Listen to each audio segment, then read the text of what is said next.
வெள்ளை மலர் விசை வேத கருப்பொருளாக விளங்கிடுவாள். தெண்டு தமிழ் கலைவாணியும் எனக்கு ஒரு விண்ணப்பம் செய்திருப்பேன். எண்ணத்தமிழ் பொழுதும் பயனின்றி இராதென்ற நாளிலே வெள்ளமென பொழிவாய் சக்திவே சக்திவே சக்திவே. அனைவருக்கும் என்னுடைய அன்பு வணக்கங்கள். சில இடங்களுக்கு சிலரிடம் நான் சொல்வதுண்டு. குருமூர்த்தி ஐயாவிடம் அப்படிதான் சொன்னேன். நீங்க கூப்பிட்டீங்கன்னா நான் வந்துடுவேன், நீங்க கூப்பிடலைன்னா கட்டாயம் வந்துடுவேன் அப்படின்னு சொன்னேன். ஏனென்றால் அது அன்பான அழைப்பு. இமயத்திற்கு செல்ல வேண்டும் என்கின்ற ஆசை ஒருவருக்கு வந்தால் அதன் பொருள் இமயத்திலிருந்து அழைப்பு வந்திருக்கிறது என்பதுதான். இமயத்திலிருந்து அழைப்பு வந்தால் இமயத்துக்கு செல்ல வேண்டும் என்கின்ற ஆசை வருகிறது. அதுபோலத்தான் ஒரு ஆசை, ஒரு அன்பான அழைப்பு எனக்கு வட சென்னையிலிருந்து வந்திருக்கிறது. என்னுடைய மனைவி அனுராதா சொன்னது போல் எப்படி வீணையை திறன் பெரிய முடியாதோ நான் செல்லும் இடமெல்லாம் என்னுடைய பெற்ற மகனுக்கு நிகரான பலப்பாலும் கூட வருவது சகஜமாகிவிட்டது. இந்த அழகான அரங்கிலே உங்கள் முன் அமர்ந்து உங்கள் மனத்தில் என்ன சிந்தனை ஓட்டம் ஓடுகிறதோ, அடிநாதமாக என்ன தொனிக்கிறதோ அதை ஒருவாறு உற்று கேட்டு பார்த்து நான் பேசுகிறேன். எனவே பேசப்போவது நீங்கள், அதற்கு கருவியாக நான் இங்கே அமர்ந்திருக்கிறேன். வாழ்க்கை ஒரு வரவே என்கிற தலைப்பு குருமூர்த்தி ஐயாவுக்கு மிகவும் பிடித்திருக்கிறது. யாருக்கு தான் பிடிக்காது? மகாகவி பாரதி பராசக்தி நமக்கு தந்த வரம். பாரதியின் வாழ்க்கை நம்முடைய வாழ்க்கை ஒரு நெறியில் வர வேண்டும் என்பதற்காக செய்யப்பட்ட தவம். பாரதியினுடைய கவிதை அந்த வாழ்க்கையில் நமக்கு வெளிச்சத்தை காட்டுவதற்காக விளைந்திருக்கிற வரம். இப்படித்தான் வரம், தவம், வரம் என்று மாறி மாறி அமைகிறது.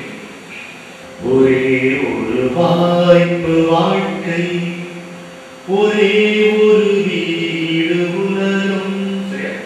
ஒரே ஒரு வாய்ப்பு வாழ்க்கை, ஒரே ஒரு வீடு உலகம், ஒரே ஒரு வாகனம் வேகம், ஒரே ஒரு பாதை காலம், ஒரே ஒரு வாய்ப்பு வாழ்க்கை, ஒரே ஒரு வீடு உலகம், ஒரே ஒரு வாகனம் வேகம், ஒரே ஒரு பாதை காலம், ஒரே ஒரு வாய்ப்பு வாழ்க்கை.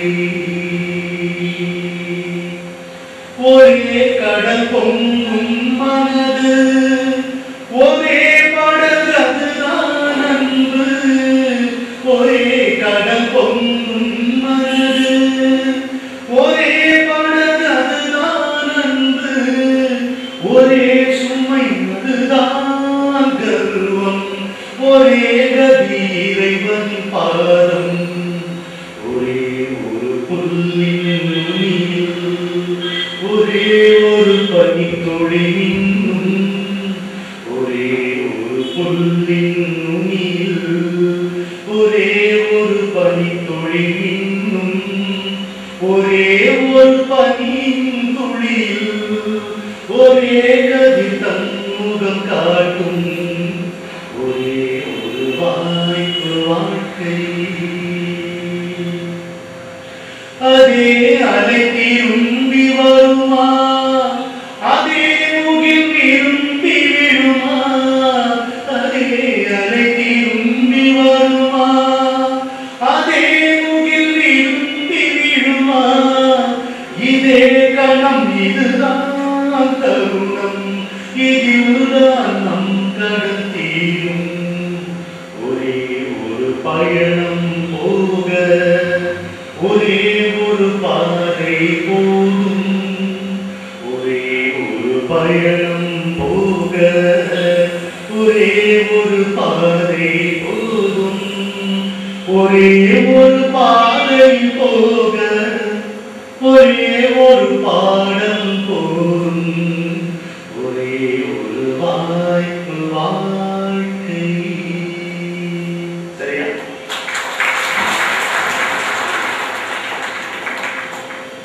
வாழ்க்கை என்பது நம்மை பொறுத்த மட்டில் ஒரே ஒரு வாய்ப்பு தான். எங்கிருந்து வந்தோம், இறந்த பிறகு நாம் எங்கே செல்வோம் என்பதை பற்றிய விவரங்கள் எல்லாம் மிகவும் விரிவாகவும் தெளிவாகவும் கச்சிதமாகவும் நம்முடைய நூல்களிலே சொல்லப்பட்டிருந்தாலும் அவையெல்லாம் செய்திகளே. அவற்றை நாமும் அனுபவித்திருந்தாலும் அந்த அனுபவங்கள் மறதி என்கின்ற திரையால், கருணை மிகுந்த இறைவனுடைய திரையால் மறைக்கப்பட்டிருக்கின்ற காரணத்தால் அவை வெறும் செய்திகளே. நமக்கு தெரிந்த ஒன்று இந்த வாழ்க்கை மட்டுமே. இதுவே ஒரே ஒரு வாய்ப்பு, வாழ்க்கை. Only opportunity. இந்த வாழ்க்கையை விட்டால் நமக்கு வேறு வாய்ப்பு கிடையாது. ஏன்? இந்த வாழ்க்கைக்கு ஒரு மாற்று கிடையாது. There is no substitute for life. வாழ்க்கைக்கு மாற்று கிடையாது. இதைத்தான் நாம் வாழ வேண்டும். இந்த வாழ்க்கையிலே இருக்கின்ற சுவாரஸ்யமான சிக்கல் என்னவென்று கேட்கிறீர்களானால், வாழ்ந்து மட்டுமே புரிந்து கொள்ளக்கூடியது வாழ்க்கை. தண்ணீரிலே குதித்து நீந்துகின்ற கலையை ஒரு புத்தகத்தை வைத்துக் கொண்டு எப்படி கற்றுக்கொள்ள முடியாதோ, குப்புற விழுந்து நீரை குடித்து மூச்சு திணறி நம்மை தள்ளிவிட்ட நண்பர்களை திட்ட முடிந்து மேலும் நீரை குடித்து தத்தளித்துத்தான் நீச்சலை எப்படி கற்றுக்கொள்ள முடியுமோ, அப்படி இன்பமும் துன்பமும் ஒரு மனிதனை பந்தாடுகின்ற சூழ்நிலைகள் ஓயாமல் மாறிக்கொண்டே இருக்கின்ற நீரோட்டமான இந்த வாழ்க்கையை ஒவ்வொரு கணமும் வாழ்ந்துதான் நம்மால் புரிந்து கொள்ள முடியும். என்றால் இறுதி வரை கற்றுக்கொள்வதற்காக நமக்கு பெரிய வாய்ப்பு இருக்கிறது. அதுதான் வாழ்க்கையை மிகவும் சுவாரஸ்யமான. எந்த நேரத்தில் ஒரு நல்ல செய்தியை, ஒரு நல்ல பாடத்தை நம்மால் கற்றுக்கொள்ள முடியும் என்கின்ற ஒவ்வொரு வாய்ப்பை நமக்கு கொடுத்திருக்கின்ற இந்த வாழ்க்கை பரமல்லாமல் வேறு என்ன? பரமல்லாமல் வேறு என்ன? புரிந்து கொள்ளுங்கள். இந்த உலகம் எதற்காக தோற்றுவிக்கப்பட்டது? மனிதர்களாகிய நாம் எதற்காக படைக்கப்பட்டிருக்கிறோம் என்று சற்றே கவனித்து ஆராய்ந்தால் நம்முடைய பெரியவர்கள் சொல்லுகின்ற மகத்தான செய்தி ஒன்று நம்முடைய செய்தியை விடுகிறது. அது பல கதவுகளை திறக்கின்ற சாவியாக இருக்கிறது. கண்ணச்சாவியாக அல்ல, மர்மச்சாவியாக இருக்கிறது. அது என்ன சாவி? அது என்ன செய்தி என்று கேட்கிறார்களா?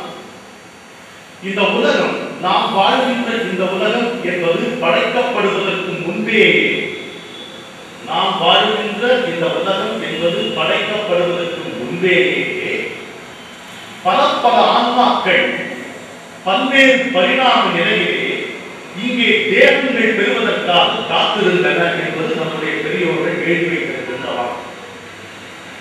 உலக நாடுகளில் வேறு எந்த நாட்டிலும் இந்த கொள்கை கிடையாது, இந்த எண்ணம் கிடையாது, இந்த சித்தாந்தம் கிடையாது.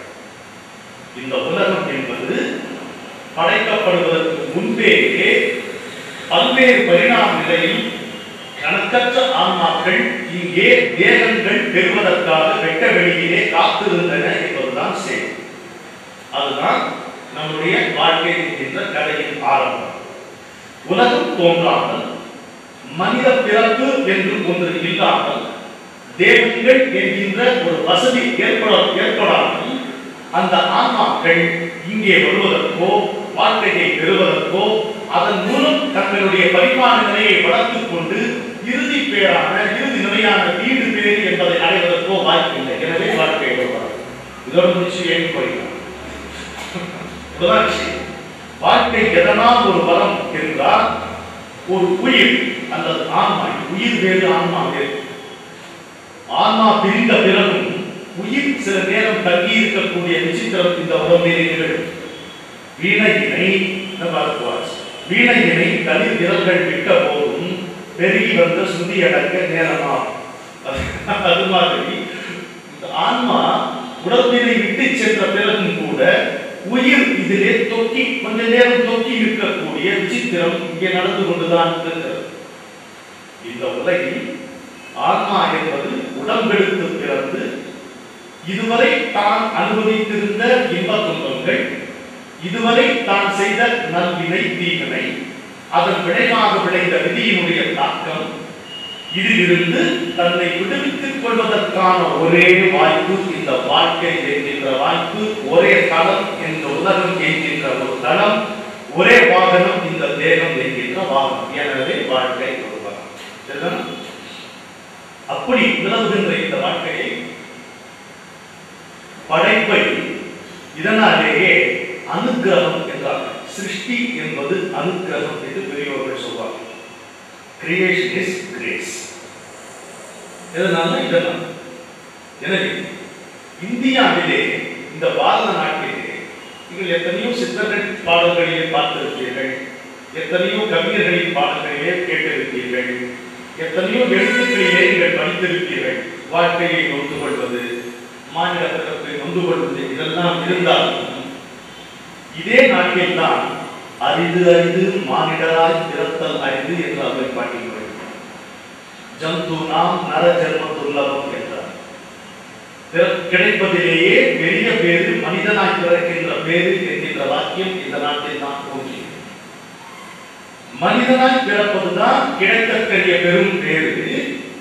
அதை சரிவர நிர்வகிக்காமல் போனால் இந்த மனித வாழ்க்கை என்பது வீண் என்பதால் சித்தர்கள் அப்படி பாடினார்கள். மனிதனாய் ஏன் பிறந்தோம் என்று ஏன் அவர்கள் நொந்து கொண்டார்கள் என்றால், எதற்காக இந்த வாய்ப்பு வழங்கப்பட்டதோ அந்த வாய்ப்பை அடையவில்லையே, இந்த வரத்தை பூர்த்தி செய்து கொள்ள முடியவில்லையே, இந்த வரத்தை அனுபவிக்க முடியவில்லையே என்பதால் சித்தர்கள் அப்படி பாடினார்கள். அவர்கள் பிறக்கரிய பேரு இந்த மனித பிறவி என்பதை உணர்ந்தே இருந்தார்கள். இருக்கின்ற பதவியெல்லாம் மிகப்பெரிய பதவி மனித பிறவி என்பதை அவர்கள் உணர்ந்திருந்தார்கள். அதனால்தான் கம்பன் வேறுள்ள முழுமையெல்லாம் மானுடம் வென்றதம்மா என்றார். எல்லா உயிரினங்களிலும் பறைநோக்கி இருக்கின்ற ஆட்சி செய்கின்ற ஒரு இனமாக இந்த மனித இனம் விளங்குவதற்கு காரணம் இதுதான்.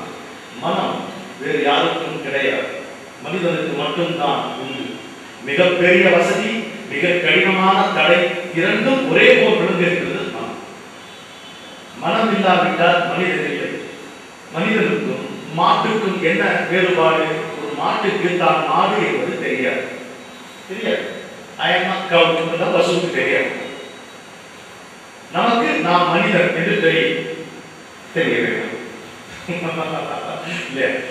ஒரு பசுவுக்கு தான் பசு என்று தெரியாது, ஒரு பாம்புக்கு தான் பாம்பு என்பது தெரியாது, தன்னிடத்தில் இருக்கின்ற நச்சு இன்னொரு உயிரை குடிக்கும் என்பது பாம்புக்கு தெரியாது, தான் முட்டினால் காயப்படுவான் என்பது கடாவுக்கு தெரியாது, பொட்டினால் நமக்கு வலிக்கும் என்பது தேளுக்கு தெரியாது. அவையெல்லாம் இயல்பாகவே அந்த உயிரினத்தில் பொருந்தி இருக்கின்ற அச்சத்தின் விளைவு இன்ஸ்டிங்க்ட் என்பார். இன்ஸ்டிங்க்ட் என்கின்ற சொல்லை மனிதனுக்கு பயன்படுத்துதல் முறை அன்று. இன்ட்யூட்டிவ் பொருந்துமே தவிர மனிதனுக்கு இன்ஸ்டிங்க்டிவ் என்கின்ற சொல்லை மனிதனுக்கு பயன்படுத்துவதை பெரியவர்கள் ஏற்றுக்கொள்வதில்லை. பிராணிகள், விலங்குகள், மிருகங்கள் தான் இன்ஸ்டிங்க்டிவாக செயல்படுகின்றன. அவற்றிற்கு உள்ளேயே எல்லாம் ஏற்படுத்தி இருக்கின்றன.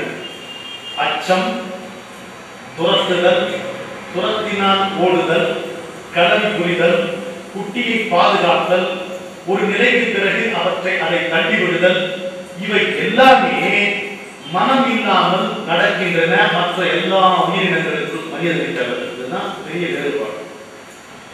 வேற யாருக்கும் அது வரவில்லை, அவர்களுக்கு தெரியாது தாங்கள் எங்கே இருக்கிறோம். பழைய சினிமாலாம் அவர் பாருங்க, அடிபட்டு கட்டு போட்டு ரத்த போட்டு ஒரு டாக்டர் அப்படி கட்டமான இருந்தாலும் அப்படி ரத்த போட்டு இருக்கிற மாதிரி இருக்கும். அந்த கட்டு எழுதணும் கேட்டு நான் எங்கே இருக்கேன் கேட்பான். எல்லா படங்களையும் கேட்பாங்க. எந்த மிருகத்துக்கும் எந்த உயிரினத்துக்கும் நாம் எங்கே இருக்கிறோம், தான் யார் என்பதே தெரியும். நமக்கும் நாம் யார் என்பது தெரிவதில்லை. அதனால் அது ஒன்றுதான் நம்முடைய அனைத்து துன்பத்துக்கும் காரணம். அது வேறு. ஆயினும் நாம் மனிதன், நமக்கு மனம் இருக்கிறது, நமக்கு உடம்பு இருக்கிறது, உலகம் என்கின்ற இடத்தில் நாம் இருக்கிறோம். இங்கே உயிரினங்கள் இருக்கின்றன, நாம் இவற்றை அனுபவிக்கிறோம், இவற்றை நாடுகிறோம், இதன் விளைவை நாம் சம்பாதித்து பெறுகிறோம் என்கின்ற உணர்வு தான் நமக்கு இருக்கிறது. சிந்தனை என்பது மனிதனுக்கு மட்டுமே இருக்கிறது. இந்த சிந்தனையை வைத்துக் கொண்டுதான் நாம் பிறப்பு, இறப்பு, ஜனன, மரணம் என்கின்ற சுழற்சியான சிக்கலிலிருந்து விடுதலை பெற முடியும் என்பதால் வாழ்க்கை ஒரு வரவே எடுத்துக்கொள்ள. வேற நாட்டிலே ஒரு எண்ணம், வாழ்க்கை என்பது விபத்து என்கின்ற கோட்பாடு மேலை நாட்டிலே உண்டு. Life is a series of accidents என்கின்ற கொள்கை உண்டு. பல பிற நாடுகளில் உண்டு. இங்கே அப்படி கிடையாது. என்னுடைய குருநாதர் மிக சுவாரஸ்யமாக சொல்லுவார், இந்தியனுக்கு டெஸ்டினி உண்டு, ஃபேட் கிடையாது. டெஸ்டினி உண்டு, ஃபேட் கிடையாது. தன்னிச்சையாக தானே நிகழ்கின்ற எந்த விதமான காரண காரிய சம்பந்தம் இல்லாமல் நிகழ்வது ஃபேட். ஒரு வினை, வினை என்றால் செயல், அந்த வினையினுடைய விளைவு, அந்த வினைகளினுடைய விளைவுகளுடைய தொகுதியான விதி, இது டெஸ்டினி. ஊழ்வினை ஒன்று என்பது நம்முடைய கொள்கை, நம்முடைய கோட்பாடு. நாம் இங்கே குருமூர்த்தி அவர்கள் அழைத்து நாம் இங்கே வந்திருப்பது தற்செயலா திட்டமிட்டதா என்று நீங்கள் கேட்பீர்களானால், என்னுடைய நண்பர் மரபின் வந்த முத்தையாவுடைய பாஷையை சொல்ல வேண்டுமானால் திட்டமிட்டு தற்செயலாக இருந்தது, திட்டமிட்டு தற்செயலாக இருக்கிறது என்பார் இல்லையா? திட்டம் நம்முடைய, தற்செயலாக நிகழ வைப்பது அவருடைய. ஜெயகாந்தன் அருமையான ஒரு வாசகம் சொல்வார், காலம் என்பது கடவுளுடையது, நேரம் என்பது மனிதனுடையது. காலத்தை நாம் கட்டுப்படுத்த முடியாது. காலத்திலே நிகழ்காலம், எதிர்காலம், கடந்த காலம் கிடையாது. நேரத்தில் தான் உண்டு. காலத்துக்கு கடிகாரம் கிடையாது. இந்த அவிந்து போகக்கூடிய அல்லது புதைந்து மண்ணாகி போகக்கூடிய இந்த கைக்குத்தான் கடிகாரம் உண்டு இல்லையா? நம்முடைய கண்களுக்கு கடிகாரம் உண்டு, காலத்தினுடைய கண்களுக்கு கடிகாரம் கிடையாது. எது நடக்க வேண்டும், எது நடந்து கொண்டிருக்கிறது, எது நடந்துவிட்டது என்று நாம் கருதுகிறோமோ இவற்றையெல்லாம் அவை நடக்க ஆரம்பிக்கும் முன்னே விழுங்கிவிட்டதற்கு பெயர் காலம். எனவே நான் கண்ணன் கீதையிலே நான் காலம் என்றான், காலோஸ், ஐ அம் டைம் என்று மாற்றி கொண்டான். அப்படி இருக்கிறது. இந்த வாழ்க்கை ஒரு வரம் என்பது நம்முடைய கொள்கை. அதிலிருந்து மானிடராய் பிறத்தல் அறிவு. அது ஏன் என்று கண்டுகொண்டோம். ஆன்மீக விடுதலை தான் மனித பிறப்பின் நோக்கம் என்பது பாரதம் நமக்கு தெளிவாக கற்றுக் கொடுத்திருக்கிறது.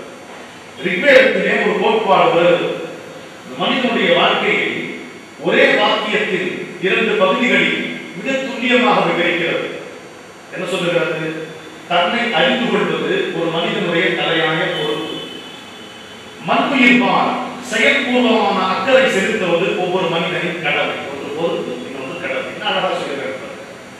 Self-realization is everyone's responsibility. Active concern for the welfare of all living beings is everyone's duty. தன்னை அறிந்து கொள்வது ஒரு மனிதனின், ஒவ்வொரு மனிதனின் தலையாய பொறுப்பு. மண்புயிர்பால் செயற்பூர்வமான அக்கறை செலுத்துதல் ஒவ்வொரு மனிதனின் கடமை. எவ்வளவு துல்லியமாக இருக்கிறது. இப்போ இதுல என்ன தெரிகிறது? ஆன்மீக வாழ்க்கை என்று தனியாக நீங்கள் ஒன்று பிரித்து வைக்க முடியாது. அப்படி பிரித்து வைத்தீர்களானால் நீங்கள் எதிலிருந்தோ தப்பிக்க எத்தனிக்கிறீர்கள் என்பதுதான். எதிலிருந்தோ தப்பிப்பதற்காக எத்தனிக்கிறீர்கள், முயற்சி செய்கிறீர்கள் என்பது பொருள். ஒன்று. இரண்டாவது, 60 வயதுக்கு பிறகு ஆன்மீக வாழ்வை பார்த்துக் கொள்ளலாம் என்பது அது கூட முட்டாள்தான். 5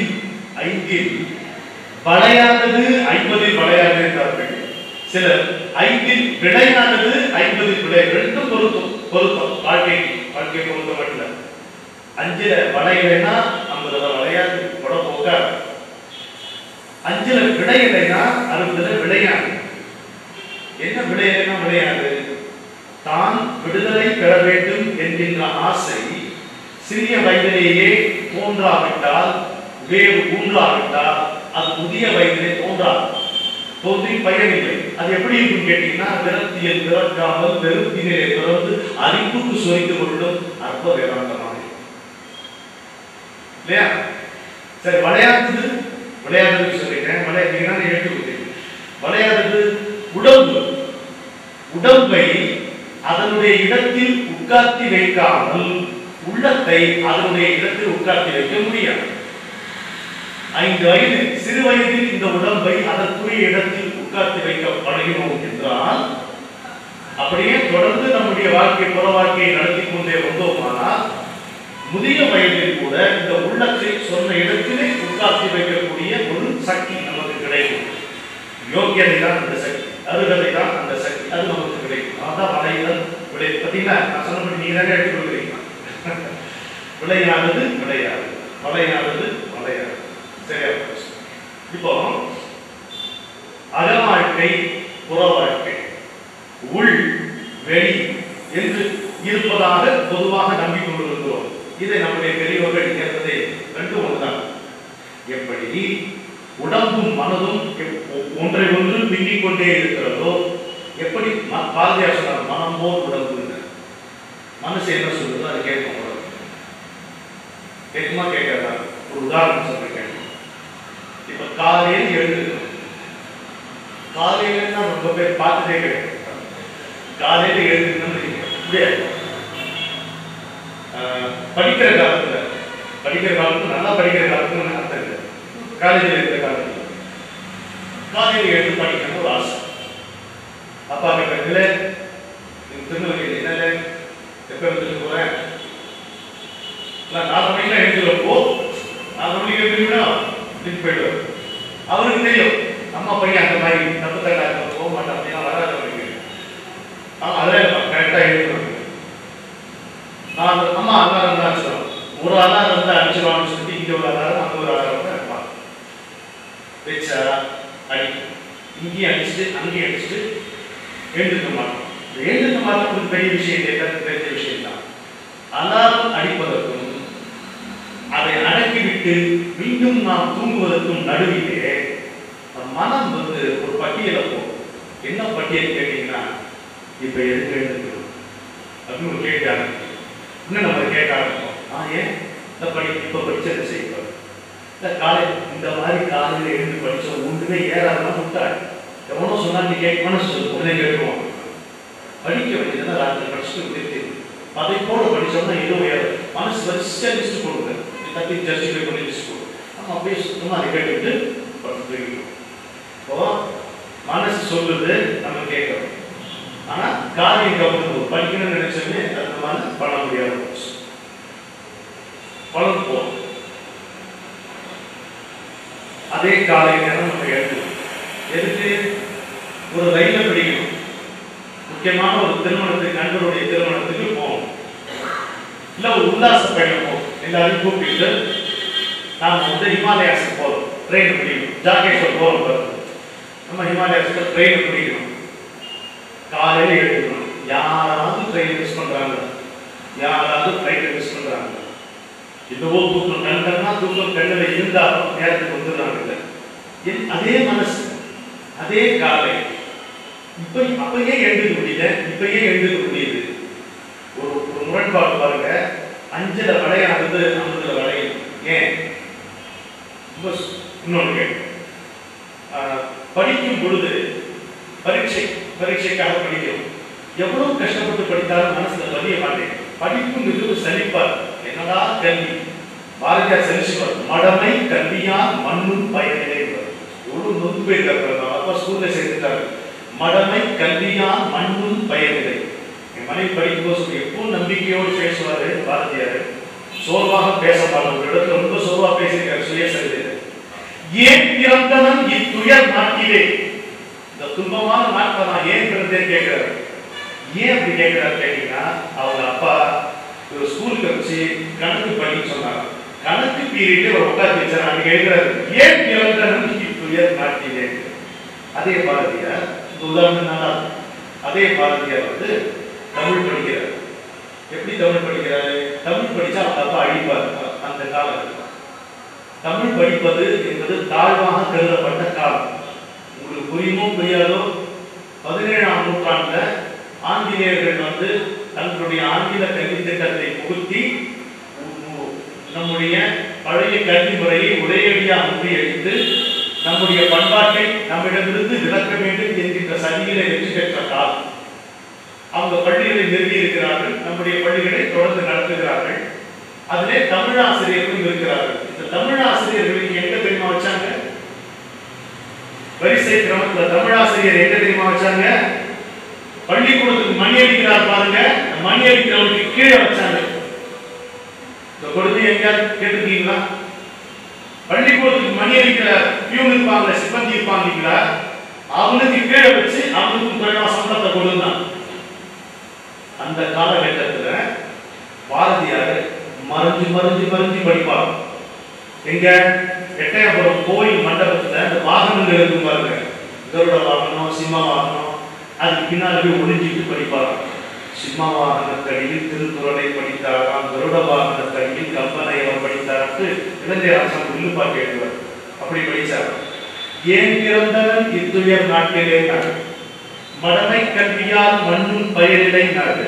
இங்கே கம்பனையும் வள்ளுவனையும் சங்க இலக்கியத்தையும் மாஞ்சி மாஞ்சி திருட்டுத்தரமாக உதைக்கும் புழும் அடி விழுங்கிற ரிஸ்கெல்லாம் தாண்டி படிக்கிறார். ஏன்? ரொம்ப சொல்லுங்க, நிர்பந்தத்துக்காக செய்யும் பொழுது நமக்கு சலிப்பு வருகிறது, நிர்பந்தம் இல்லாத பொழுது நமக்கு கணிப்பு வருகிறது. அவ்வளவுதான் விஷயம். இந்த நிர்பந்தம் என்பது சூழ்நிலை தான் விளைவது மட்டுமல்ல, சூழ்நிலைகளை நம்முடைய மனதில் ஏற்றிக் கொள்வதால் கிடைக்கும். சரிதான்? சூழ்நிலைகளை நம்முடைய மனதில் ஏற்றிக் கொள்வதால் கிடைக்கும். படிச்சவங்க இதனால படிச்சாங்க, அவங்களுக்கு தெரிஞ்சே படிச்சாங்க, ஒன்றும் பெருசா பிரயோஜனம் கிடையாது. இது வந்து ஒரு டோபி மார்க்குங்க போட்டுதான் அவங்க சொல்லி படிச்சாங்க. என்னுடைய நண்பர்களே படிச்சாங்க. ஏன்டா சரி செய்யறேன், ஒரு டோபி மார்க் உதவும் உதவாது, நம்ம படிச்சிருவோம் அப்படி படிச்சு. இப்போ அவர் வந்து சிம்மவாகனத்தடியில் திருக்குறளை படித்ததோ கம்பராமாயணத்தை படிக்கும்போது எந்த விதமான நிர்பந்தமும் இல்லை. அந்த படிப்பு முடித்தது பரீட்சை கிடையாது, மார்க் கிடையாது, அடுத்த கிளாஸுக்கு ஒன்றரை கவலை கிடையாது. நிர்பந்தம் கட்டாயம் என்கின்ற கட்டளையை, இடரை, தடையை உங்களுடைய மனத்தில் இருந்து நீங்கள் கழிப்பீர்களானால் இந்த வாழ்க்கை என்கின்ற வரத்தை நிர்வகிக்கின்ற யோக்கியதை நமக்கு கிடைக்கும். அந்த சக்தி என்னவென்று நமக்கு புரியும். இன்னொரு உதாரணம், ஒரு அம்மா இருக்காங்க.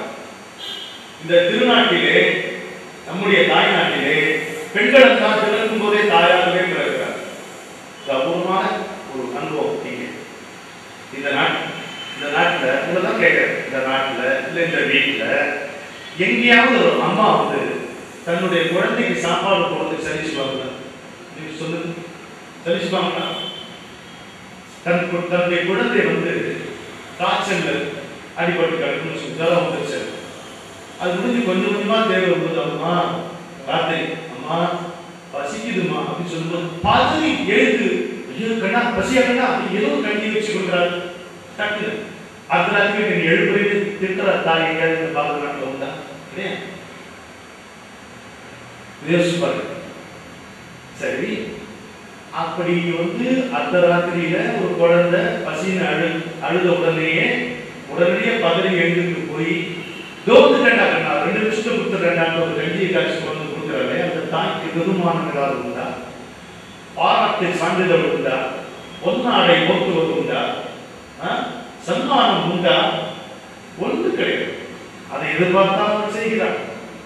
எதனால் ஒரு தாய்க்கு இந்த நாட்டிலே அப்படி உயர்ந்த இடம் கொடுத்திருக்கிறார்கள்? நாம் எப்படிப்பட்டவர்களாக இருந்தால் நம்மை நேசிக்கின்ற ஒரே ஜீவன் தாய் என்பதால் அவர்கள் அந்த தகுதியை, அந்த ஸ்தானத்தை அவர்கள் கொடுத்திருக்கிறார்கள். அது இன்னொரு விஷயம், விருந்தோம்பல். இந்த நாட்டில் வந்து பிரிட்டிஷ்காரர் வந்த பிறகுதான் ஹோட்டல் ஒன்று வந்துச்சு, தெரியுமா? ஹோட்டல்ங்கிற கான்செப்ட் பாரத கிடையாது. ஒரு ஊர்ல இருந்து இன்னொரு ஊருக்கு போனோம்னா நமக்கு சோறு போட வேண்டிய பொறுப்பு அந்த ஊருக்காரர்கள். அவ்வளவு அவங்க வந்து அவங்க இனக்காரர்கள் எங்க வாழறாங்க அங்க போய் சேருவாங்க. இது ஒன்று. அவங்க ஊருக்கு ஏற்ற மாதிரி சத்திரங்கள் கட்டி கொடுக்கப்பட்டன. அதை பராமரிக்க வேண்டிய மேற்பார்வை பொறுப்பு அரசுடையது. அதை நிர்வகிக்க வேண்டிய பொறுப்பு அந்த ஊர் வணிகர்களுடைய. சத்திரம் ஹோட்டலுக்கு பிற்பாடு. அப்போ விருந்தோம்பல் வந்து நம்முடைய வீட்டினுடைய இன்றியமையான ஒரு அங்கமாக இருந்தது. விருந்தோம்பல் என்ன? வள்ளுவர் சொல்லக்கூடிய விருந்தோம்பல் அதிகாரத்தை பார்த்தோம்னா தான் விருந்தோம்பல் என்ன? விருந்து என்கிற சொல்லுக்கு புதுசுன்னு பொருள். புதுசா மரபு சாப்பாடு போறது தான் விருந்தோம்பல். நம்முடைய உறவினர்களை எல்லாம் ஒரு திருவிழா வீட்டுக்கு அழைத்து விருந்து வைப்பது விருந்தோம்பல் ஆகாது.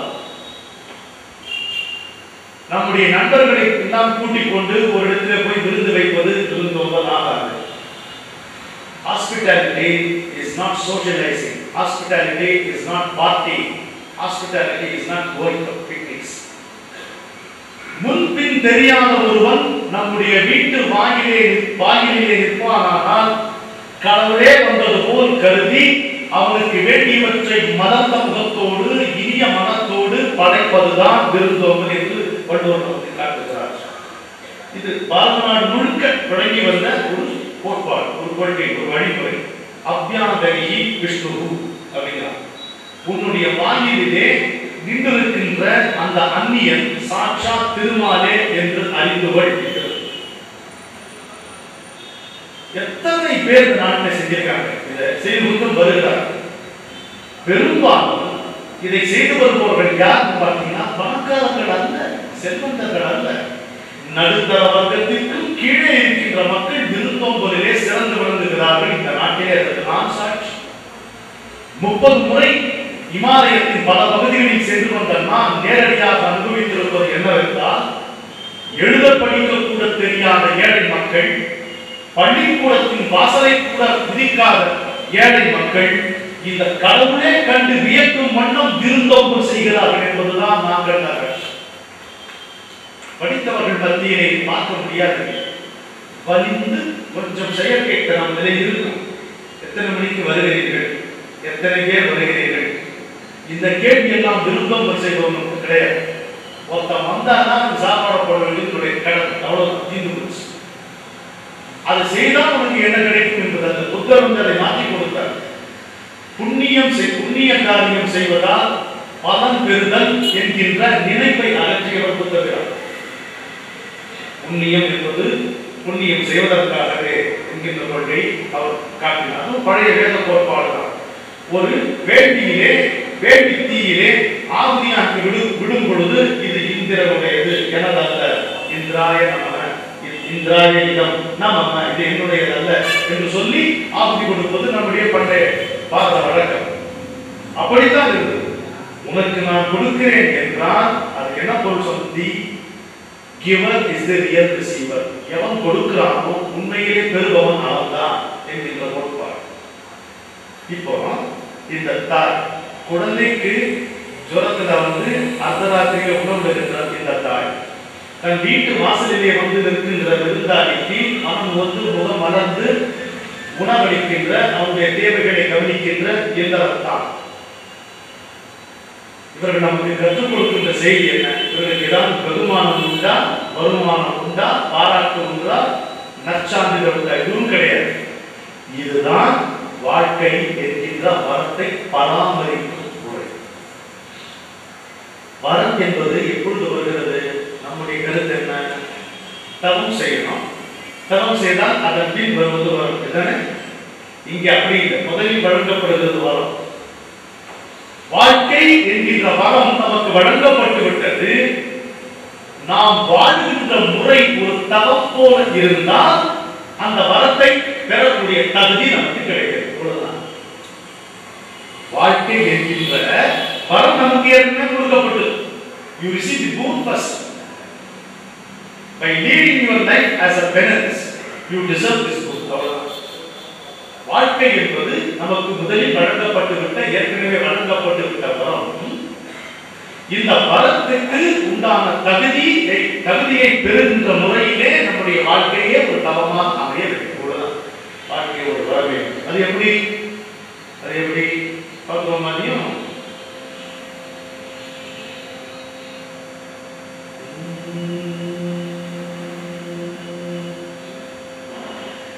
இந்த வாழ்க்கை ஒரு வரம், அது வருவது ஒரு தரம், கண்ணுக்கு தெரிவது போதும் காதுக்கு சாலைகள் மீதம், மண்ணுக்குள் செல்லும் விண்ணுக்குள் உள்ளதை கண்ணுக்குள் காண்பது யோகம்.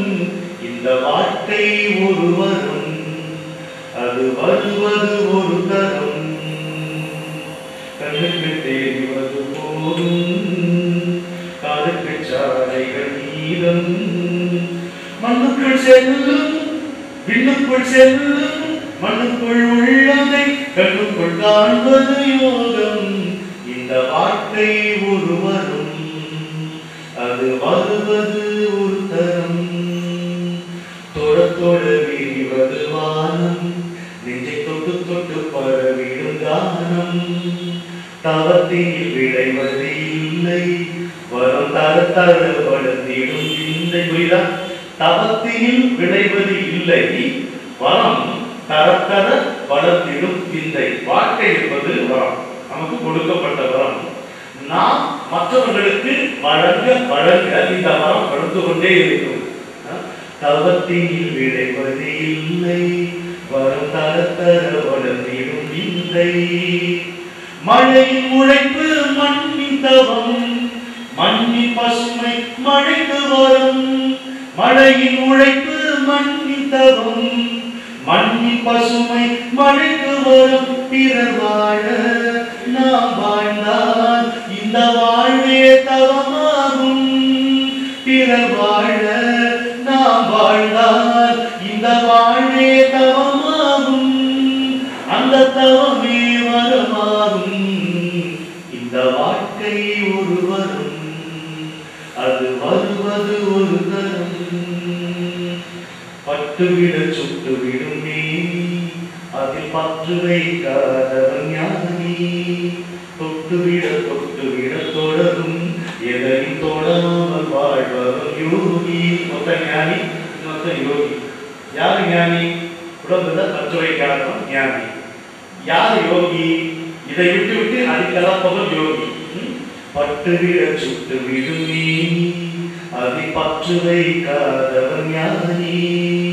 தொட்டுவிட தொட்டுவிட தொடரும், எதையும் தொடாமல் வாழ்பவர் யோகி. அப்ப நாம விதித்த வேலையில் துஞ்சாமல், விளையும் பயனுக்கு அஞ்சாமல், அடுத்த கணமே தெரியாமல், ஆனந்தம் சிறிதும் குறையாமல், கணந்தோறும் உணர்வோடு தினம் வாழ்பவன் தான் மனிதன். அவன் வாசலில் தான் இறைவன். இந்த வாழ்க்கை ஒரு வரம், அது வருவது ஒரு தரம். கண்ணுக்கு தெரிவது போதும், காலுக்கு சாலைகள் வீதம். மண்ணுக்குள் செல்லும், விண்ணுக்குள் உள்ளதை கண்ணுக்குள் காண்பது யோகம். இந்த வாழ்க்கை ஒரு வரம், அது வருவது ஒரே தரம். சரிதானா?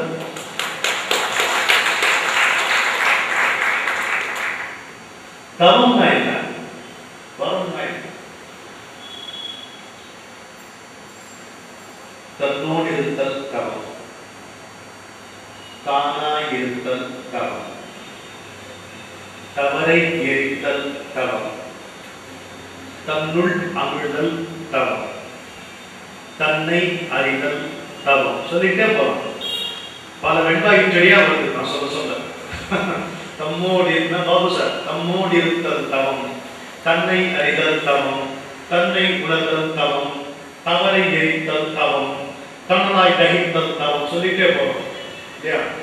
தவம் சொல்லுக்கு தெலுங்குல தவனமே தபஸ் அப்படின்னு வார்த்தை சொல்லுவாங்க. தகித்துக் கொண்டே இருக்கின்ற வேட்கைக்கு பெயர் தவம்.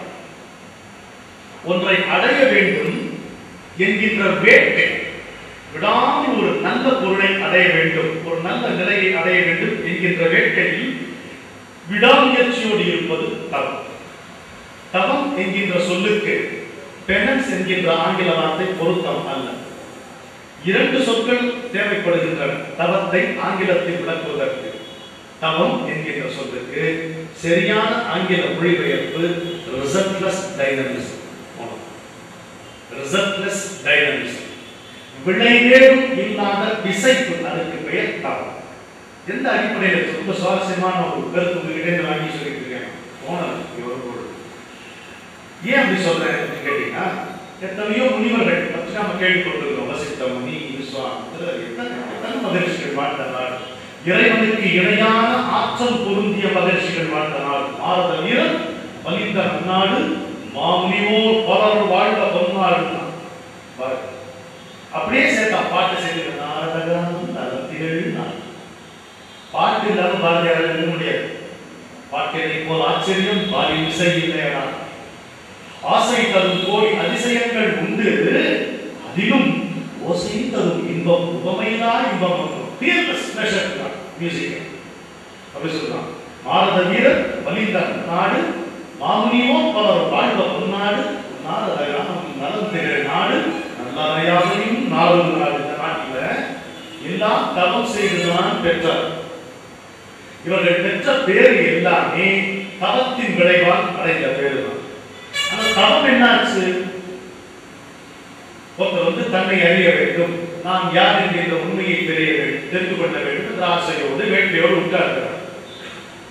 அந்த வேட்கை ஒரு 3 நாட்கள் அல்லது ஒரு வாரத்துக்குள்ளேயே நிறைவேறுகிறது என்கின்ற தகவல் ஆச்சரியத்தை அளிக்கிறார். மகரிஷிகள் எல்லாம் உட்கார்ந்து தங்களை அறிந்து கொள்ள அவர்களுக்கு தேவைப்பட்ட அவகாசம் காலம் 3 நாட்கள் அல்லது ஒரு வாரம். ஆனால் அதற்கு பிறகும் அவர்கள் தவத்திலேயே இருந்தார்கள். எதற்காக? இந்த படைப்பின் விசித்திரத்தை அறிந்து கொள்வதற்காக. இந்த ஆன்மா என்பது இந்த உடம்பில் எப்படி செயல்படுகிறது என்கின்ற அறிவியலை விஞ்ஞானத்தை புரிந்து கொள்வதற்காக, ஸ்ட்ரக்சர் ஆஃப் தி யூனிவர்ஸ் அதை புரிந்து கொள்வதற்காக, சீக்ரெட்ஸ் ஆஃப் கிரியேஷன் படைப்பின் ரகசியங்களை புரிந்து கொள்வதற்காக. இதையெல்லாம் விட அறிந்து கொள்வதற்கு கடினமான ஒன்று இருந்ததாம். அது என்ன தெரியுமா?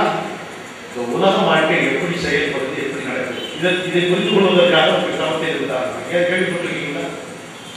ஸ்ட்ரக்சர் ஆஃப் தி யூனிவர்ஸ், இந்த அண்டத்தின் கட்டுமானத்தை, கட்டமைப்பை, சீக்ரெட்ஸ் ஆஃப் கிரியேஷனை, இந்த படைப்பின் ரகசியங்களை அறிந்து கொள்வதை காட்டிலும் உலகம் எப்படி இயங்குகிறது, வாழ்க்கை எப்படி நடக்கிறது, மனிதனுடைய மனநிலை எப்படி செயல்படுகிறது என்பதை அறிந்து கொள்வது இன்னும் கடினமாக இருப்பதாம். இந்த 3ஐயும் அறிந்து கொள்வதற்காக அவர்கள் தவத்தில் அமர்ந்தார்களாம். சரி, அப்புறம் என்னாச்சு? தவத்தை எல்லாம் செய்தார்கள். எல்லாம் அறிந்து யாராக இருந்தாலும் ஒரு கட்டத்தில் இந்த உடலை விட்டு தான் போக வேண்டும். எவனும் இந்த உடலை சுமந்து கொண்டு போக முடியாது இல்லையா? வாகனம் என்பது அதற்குரிய இடத்திலே நிறுத்திவிட்டு வீட்டுக்குள்ள நம்ம போவோம். நீங்க போர்ட்டிகோ வரைக்கும் போகலாம், கார் பால்கனி வரைக்கும் கூட போகலாம், பெட்ரூம்குள்ள கார் வரக்கூடாது. அதுக்கு உண்டான இடம் போர்ட்டிகோ அல்லது பால்கனி ஏதோ ஒன்று வச்சுக்க, கராஜ். அதை விட்டுட்டு தான் நம்ம போயாக வேண்டியதாக. என்ன சொல்றாங்க குறிப்பு? முக்கியமான குறிப்பு, அவர்கள் இந்த உலகை விட்டு செல்லும் பொழுது எதை விட்டு செல்கிறார்கள் என்று கேட்பீர்களானால் அவர்களுடைய தவத்தை விட்டு செல்கிறார்கள். அவர்கள் வாழும் பொழுது தன்னை அறிந்து கொள்ளவும், படைப்பின் ரகசியத்தை தெரிந்து கொள்ளவும், மண்டலத்தின் கட்டுமானத்தை புரிந்து கொள்ளவும், வாழ்க்கையுடைய நடப்பை, மனிதனுடைய மனச்சித்திரங்களை தெரிந்து கொள்ளவும் இந்த தவம் அவர்களுக்கு தேவையாக இருந்தது. ஆனால் இந்த உலகத்தை விட்டு விலகும் பொழுது அவர்களுக்கு தவம் தேவைப்படவில்லை. உடலில் இருக்கும் பொழுதே விடுதலை பெற்றவர்கள் அவர்கள். இதுதான் குறிப்பு. உடலில் ஜெயகாந்த் என்று பழவாக சொல்வார், சாதியிலே பிறந்த ஞானம் வாழவா பயன்படும். சாதியிலே பிறந்த ஞானம் வாழவா பயன்படும். இருக்கும் பொழுது தெரிந்து கொள்ள வேண்டும். இந்த உடலில் இருக்கும் பொழுதே இந்த உடலை கடந்த தன்னுடைய உண்மையை அறிந்து கொண்டு விடுதலை பெற்றார்கள். உருவாகும் வந்தனா மிருத்யோ முக்கியமா தான் என்கிறது மிருத்யுஞ்சய மந்திரம். வெள்ளரிக்காய் கொடியிலே இருக்கும் பொழுது அதை தொட்டால் கையோடு வந்துவிடும். ஆனால் கொடியிலே உறுதியாக இருப்பது போல் இருக்கும். அந்த வெள்ளரிக்காயை போலவே இந்த வாழ்க்கையினுடைய பந்தங்களை உறவுகளை என்னை வைத்திருப்பாயாக என்று சிவனை இருக்கிறது. ஒப்பற்ற கான்செப்ட் அப்படி இருக்கு. அவர்கள் வாழும் பொழுதே இப்படித்தான் இருப்பார்கள். உள்ளே அகத்தே ஒப்பற்ற யோகியாகவும், புறத்தே வெளியே ஒரு சாதாரண மனிதனாகவும் திகழ்ந்தார்கள் நம்முடைய விடுவார்கள். எனவே அவர்கள் இந்த உலகை விட்டு செல்லும் பொழுது அவர்கள் விட்டு செல்வது தவம். அந்த தவத்தை பெற்றுக் கொள்வதற்காக, கலந்து கொள்வதற்காக நமக்கு தரப்பட்டிருக்கின்ற வாய்ப்பு தான் இந்த வாழ்க்கை என்கின்ற மரம். சரியா? அவர்கள் விட்டு செல்வது தவம். அந்த தவத்தை அவர்கள் வெட்டவெளியை கலந்து பெற்றது அந்த தவம், அந்த ஆற்றல் இல்லையா? விஸ்வாமித்திரன் இடது கையிலே யோகதண்டத்தை எடுத்து வானை பார்த்து உயர்த்தியதும் எத்தனை நட்சத்திர மண்டலங்கள் இருக்கின்றனோ அவற்றுக்கு இணையான வேறு நட்சத்திர மண்டலங்களை படைத்தார். சாதாரணமாக மனிதனாக பிறந்த விஸ்வாமித்திரன் கோபத்திற்கும் ரோஷத்திற்கும் ஆர்வத்திற்கும் பெயர்பெற்ற விஸ்வாமித்திர முனிவன் தன்னுடைய இடது கையால் அந்த யோக தண்டத்தை எடுத்து இறைவனுக்கு சமமான ஆற்றலை இந்த மனிதன் தன் தவத்தால் காட்ட முடியும் என்பதை நிரூபித்தான். அந்த விஸ்வாமித்திரன் ராமனுக்கும் இலக்குவனுக்கும் பலா அதிபலா என்கின்ற அஸ்திர வித்தையை அப்படியே கற்றுத்தருவதற்கு வழங்கி விடுகிறார். வித்தையை அப்படியே வழங்கி விடுகிறார். அதை போய் கேட்கிறான் லக்ஷ்மணன். முனிவரே, இந்த வித்தையை பெறுவதற்கு நீங்கள் எத்தனை காலம் கடும் முயற்சி செய்திருப்பீர்கள், எவ்வளவு உழைப்பு உழைத்திருப்பீர்கள், ஒரு கணத்திலே எங்களுக்கு இதை வாரி வழங்கிவிட்டீர்களே, உங்களால் எப்படி முடிந்தது என்று கேட்கிறார். அதற்கு மகரிஷி விஸ்வாமித்திரன் சொன்ன பதில் என்ன தெரியுமா? லக்ஷ்மணா, இதையெல்லாம் நான் என்னுடைய ஆணவத்தால் சம்பாதித்தேன். இப்பொழுது எனக்கு அது தேவையில்லை. I have given all this to my ego. I have no need for them anymore. ஆணவத்தால் சம்பாதித்தார். ஒரு பொருளை நீங்கள் கொடுக்க வேண்டும் என்றால் ஆணவம் நம்மை கட்டி போட்டிருக்கிறது பாருங்க. அந்த முறுக்கு சற்றே தளரான ஒரு பொருளை கொடுக்க முடியுமா? கொடுப்பதே ஆணவத்திற்காக என்றாலும் கொடுப்பதே தன்னுடைய ஆணவத்தை பறைசாற்றுவதற்காக சில பேர் கொடுக்கிறார்கள் என்றாலும் அந்த கட்டு கடலாமல் கொடுக்க முடியாது. இங்கே விஸ்வாமித்திரன் இறைவனுக்கு இணையான ஆற்றல் பொருந்திய மா முனி ஒரு கட்டத்தில் தான் கற்ற வித்தை அத்தனையும் தான் தயாராக இருக்கிறார். ததீசி முனிவன் தன்னுடைய முதுகு தண்டை இந்திரனுக்கு வஜ்ராயுதமாக ஆக்கித்தர முன்வந்தார், சித்தமாக இருந்தார். வரம் என்பது நாம் வழங்க வளருகின்ற ஒரு சித்தை. வரம் என்பது நாம் வழங்க வளருகின்ற விசித்திரம். எப்படி பாட ராகமோ, எப்படி வாசிக்க வீணையோ வீணையினுடைய நாதமோ, எப்படி பழக செந்தமொழியின் நெருக்கமோ, அப்படி நம்மிடம் இறைவன் தந்ததை மற்றவர் நலன் கருதி நாம் வழங்க பெருகிக் கொண்டே இருக்கின்ற பற்றாத ஜீவனதி இந்த வாழ்க்கையை கொடுத்தால்தான் புரி தூண் போட்டு குமையாதே கொடுக்காமல் பெற முடியாது. உலக நடப்பிலே மிகவும் விசித்திரமான ஒன்று என்னவென்று கேட்பீர்களானால், நீங்கள் எதை விரும்புகிறீர்களோ அதை அடைய வேண்டும் என்றால் அதை கொடுப்பதன் மூலம் தான் அடைய வேண்டும். என்னங்க இப்படி ஒரு கணக்கு. உங்களுக்கு என்ன வேணுமோ அதை கொடுத்தாதான் உங்களுக்கு கிடைக்கும். எப்படி சொல்றேன்? என்னுடைய குருநாதர் கொடுத்தார். உங்களுக்கு மகிழ்ச்சி வேண்டும் என்றால் மற்றவர்களுக்கு மகிழ்ச்சி கொடுப்பேன், உங்களுக்கு மகிழ்ச்சி. நீங்கள் மதிக்கப்பட வேண்டும் என்று நினைத்தீர்களானால் மற்றவர்களை மதிக்க கற்றுக் கொள்ளுங்கள், நீங்கள் மதிக்கப்படுவீர்கள். இந்த உலகம் என்னை பாராட்டவில்லையே என்ற அங்கலாய்ப்பு வாதங்கள் உங்களுக்கு இருக்குமானால் உங்கள் கண்முன்னே இருப்பவர்களை மனமாற பாராட்டுங்கள், வாயார பாராட்டுங்கள், உலகம் உங்களை பாராட்டு. யாரும் எனக்கு துணையிலேயே நினைக்கிறீர்களா? எவனுக்கு உடுக்கை இழந்தவன் கை போல அங்கே இடுக்கல் களைவதாம் நட்பு என்று வள்ளுவர் சொன்னதை போல உங்களுடைய சக மனிதனுக்கு ஒரு துன்பம் நேரும் பொழுது கை கொடுப்பீர்களானால் இந்த உலகமே திறந்து வந்து உங்களுக்கு உச்ச நேரத்தை கை கொடுக்கும். கொடுத்தால்தான் பெற முடியும், கொடுக்காவிட்டால் பெற முடியாது. நீங்கள் எதை விளைகிறீர்களோ அதை கொடுப்பதன் மூலமே அதை பெறுவது என்பதுதான் இந்த வாழ்க்கையிலே விசித்திரம். இந்த வார்த்தையில் இருக்கக்கூடிய சுவாரஸ்யம். ஒரு கேள்வி என்பது எப்படி எழுகிறது? ஒரு கேள்வி எழும் பொழுதே அந்த கேள்விக்கான விடையின் ஒரு அம்சத்தை தன்னுள் தாண்டித்தான் எழுதுகிறது. பார்த்துருக்கீங்களா? அம்மா வீட்டில் உட்காந்து அன்னைக்கு பேசும்போது சொன்னேன்,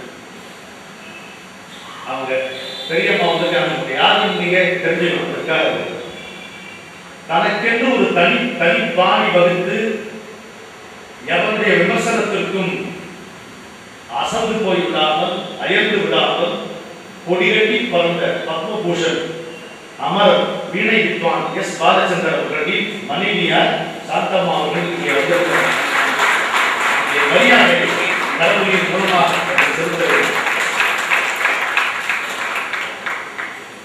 ஒன்று மனம் திறந்து சொல்லுகிறேன், இந்த பேச்சுக்கு மிகவும் பொருத்தமாக இருப்பதால். அமரர் எஸ் பாலச்சந்தர் அவர்களுடைய மனைவி என்பது அறிமுகம். அதை மீறி தனிப்பட்ட அடையாளம் உள்ள தாயார். ஒரு தாயாருக்கு தாய் என்பதை காட்டிலும் தனிப்பட்ட அடையாளம் தேவைப்படுமா? நமக்கு தேவைப்படும். அம்மாவுக்கு தேவைப்படுமா? அம்மாவுக்கு மிஞ்ச ஒரு அடையாளம் உண்டா? தாய்க்கு மிஞ்ச ஒரு பதவி உண்டா? தாய்க்கு மேல் தெய்வம் இல்லை, காயத்ரிக்கு மேல் மந்திரம் இல்லை என்று கற்றுக் கொடுக்கிறார்கள். அவர்கள் தான் நீ சுத்தி வச்சு பாடுறாங்க.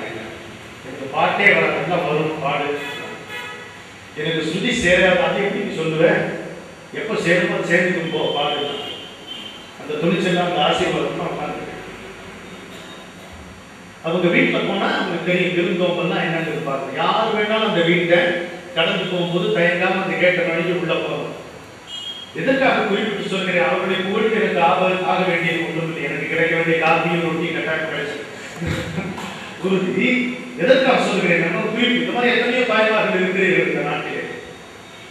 யார் நுழைந்தாலும் அவர்களுடைய சிறப்பு சொல்லுகிறேன். அவர் பாலச்சந்தருடைய மனைவியாக இருக்க வேண்டிய அவசியம் இல்லை. அதுக்காக சொல்றேன். அவருடைய சிறப்பு என்றால் அந்த வீட்டிலே யார் நுழைந்தாலும் யாருக்கு பசி என்றாலும் அவர்கள் ஒரே விதமான மரியாதையை பெறுகிறார்கள் என்பதுதான்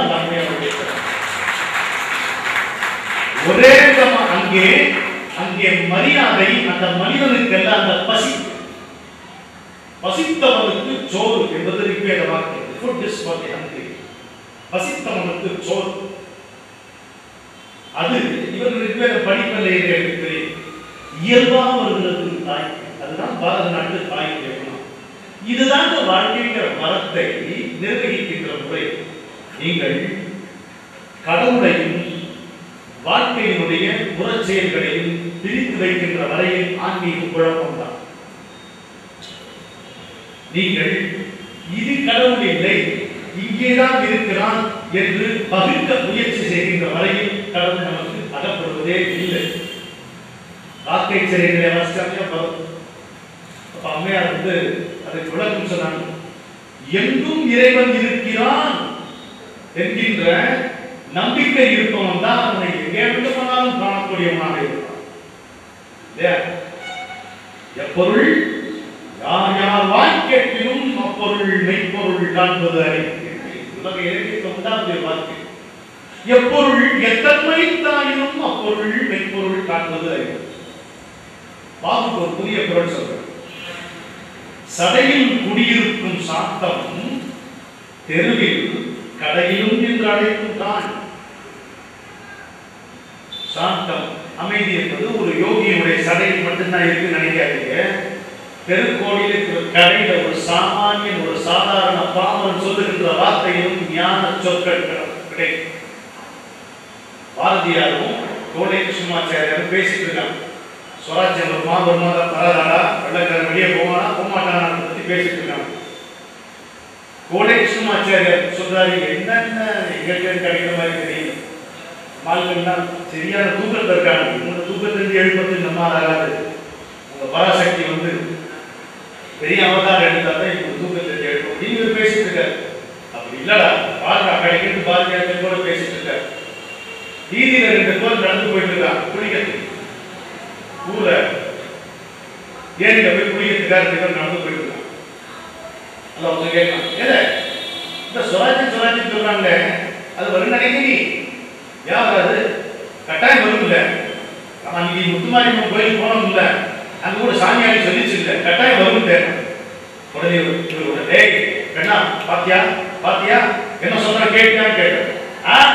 அது பாமர வார்த்தை இல்லடா, அது பராசக்தி வார்த்தை. அது பாமர வார்த்தை கோடை கிருஷ்ணமாச்சாரி இல்லடா, அது பராசக்தி வார்த்தை. சடையில் குடியிருக்கும் சாந்தம் தெருவில் கடையிலும் என்று அழைக்கும் தான். யாரை நீங்கள் பாமரன் என்று அலட்சியம் செய்கிறீர்களோ, யாருக்கு படிப்பு இல்லை, பணம் இல்லை, பதவி இல்லை, அவனால் என்ன செய்ய முடியும் என்று நீங்கள் அலட்சியமாக இருக்கிறீர்களோ, அவனுடைய கால் கீழே இருக்கும் தூசுக்கு நாம் யாரும் பெருமானமாக மாட்டோம். அவன் தான் இந்த நாட்டின் பண்பாட்டை வளர்க்கிறான். நீங்கள் கும்பமேளாவுக்கு சென்று நான் கும்பமேளாவுக்கு சென்று அந்த 7 கோடி ஜனங்கள் மத்தியிலே இருந்து இந்த காட்சியை கண்டேன், இந்த தரிசனத்தை கண்டேன், இந்த அனுபவத்தை, இந்த ஒப்பற்ற அறிவை பெற்றேன். இந்த நாட்டிலே இன்னும் கலாச்சாரமும் பண்பாடும் வாழ்கிறது என்றால் அது படித்தவர்களால் அல்ல, பாமரர்களால் என்பது குறித்துள்ளது. பாமரர்கள் தான் இந்த பாரம்பரியத்தை.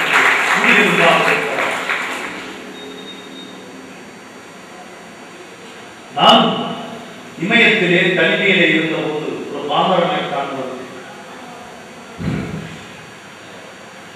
சோறு கிடைக்குமான்னு தெரியாது. நம்முடைய கையில அல்லது பையில கவலைப்படத்தக்க அளவுக்கு காசு இல்லாமல் போனதும் இல்லை, பயப்படத்தக்க அளவுக்கு காசு இருந்ததும் இல்லை. சரிதான பிச்சாட்டே? ஐயோ என்னாலும் போன்ற அளவுக்கு கவலைப்பட முடியாது ஒண்ணு இல்லை. ஏதோ ஒரு கவர்மெண்ட் வாங்கிட்டீங்கன்னா ஒரு வடப்படுத்த வைக்கிறது காசு வச்சிருக்கேனே திருடிட்டு போயிடுவோம் பயப்பட அளவு காசு இருந்தது கிடையாது. செட்டிங்கிலும் போறதுக்கு திருடம் வருவாங்க, துட்டுள்ள சீமான்ல தூங்காம முடிப்பாங்க. துட்டு கையில இல்லை, தூக்கத்துக்கும் பஞ்சம் இல்லை, பெட்டியும் தேவையில்லை, கூட்டுக்கும் வேலையில்லை. ஆனாக்க அந்த மடம் ஆவாட்டி சந்தா மடம் அது கூட இல்லை காட்டி பிளாட் பாரு சொந்தம் பழைய பாட்டு. மச்சில குடி இருந்தா மவுசுன்னு எண்ணாது, குச்சில குடி இருந்தா குறைச்சலுன்னு கொண்டாது. மச்சு குச்சி எல்லாமே மனசுல தான் இருக்கு, மனசு நிறைஞ்சிருந்தா மற்றது நடந்திருக்கு. இது ஒரு தத்துவம் சொல்லுன்னா பழைய பாட்டு கல்வி பேர் ஞாபகம், ஏழை பங்காளன்னு ஒரு சினிமாவோட பாட்டு. மச்சில குடி இருந்தா மவுசுன்னு எண்ணாது, குச்சில குடி இருந்தா குறைச்சலுன்னு கொண்டாது. மச்சு குச்சி எல்லாமே மனசுல தான் இருக்கு, மனசு நிறைஞ்சிருந்தா மற்றது நிறைஞ்சிருக்கும். கிடைச்சா கஞ்சி தண்ணி, கிடைக்காட்டி போடா தண்ணி, இருக்கவே இருக்கையிலே இன்னத்துக்கு கவலைன்னு மரத்தை படைக்க வந்தா மனுஷால படைச்சு விட்டான். மரத்தை படைக்க வந்தா மனுஷால படைச்சு விட்டான். மரத்தை எடுத்துக்கத்தான் மனசை கொடுத்துருக்கான். ஆனா அந்த படம் அவாட்டி சொன்னான். இந்த கவிஞர் இந்த கலவையாளர் வாழ்க்கை அப்படி ஒரு காலகட்டம். நான் இமயத்திலே தனிமையிலே இருந்த போது அடுத்தவட சோறு தெரியாது, வரும் தெரியாது. ஆனால் வரும். வீடு இருந்தது, காடு, மலை, குளிர், இருள், மின்சாரம் கிடையாது, தொலைக்காட்சி கிடையாது, செல் பேசாது. ஒவ்வொரு செல்லும் பேசும், ஒவ்வொரு செல்லும் சிவனுடைய நாமத்தை பேசும், வேற செல்லும் பேசாது. அப்பேற்பட்ட ஒரு இடம். அமைதி, அழகு, அமைதி, அழகு, நிர்மலமான வானம், சுதந்திரமான காற்று, சிவனுடைய பிரத்யட்சமான ஒரு வெளிப்பாடு. என்ன இருக்கும்? வேற எதுவும் இருக்காது. இதுக்கு வேற எதுவும் இருக்காதுன்னு சொல்றீங்க. இதுல ருசி இருந்தா வேற எதுவும் பார்க்க மாட்டீங்க. இதுல ருசி இல்லைன்னா எல்லாமே அடைந்துதான் தெரியும்.